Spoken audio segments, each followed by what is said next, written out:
Now, to a crime of vandalism and suspected political interference. 4 Bulgarian nationals are going on trial in Paris for tagging red hands on Paris's Holocaust memorial back in May 2024.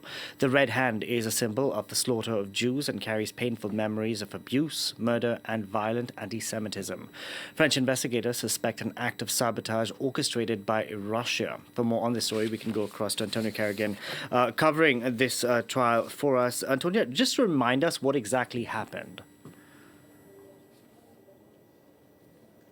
Well, as you say, on the 14th of May 2024, Paris woke up to find its Holocaust memorial in the historic Jewish neighborhood of the Marais had been vandalized, had been desecrated with these red hands that you mentioned. A symbol dates back to the 1940s, to a pogrom in Iraq when red hands were used to designate the homes of Jewish people, and was repopularized in 2000 as a triumphant symbol of the killing of 2 Israeli soldiers. The suspects on that morning, on the 14th of May, 2 were caught in the act, some identified using CCTV, and 2 other suspects were also identified once they cross-referenced with the CCTV hotel reservations and phone numbers. There are 3 suspects standing trial today in person and 1 in absentia. An arrest warrant is still out for the 4th man, who is considered to have played an organisational role, the person who booked the train, the transport, and booked hotel rooms. The 4 men face 7 years in prison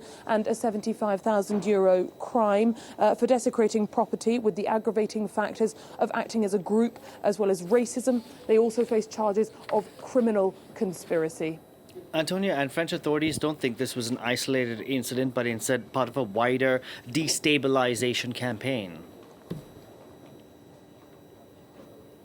That's quite right. Since October 2023, the Paris prosecutor's office counts 9 such cases. Indeed, these 4 men on trial here today, they are Bulgarian men. They were in France extremely briefly, seemingly with the sole motivation of carrying out these acts of vandalism, and other similar incidents can be listed. For instance, Stars of David graffitied across the Paris region just weeks after the 7th of October, at a period when the Jewish community felt particularly vulnerable.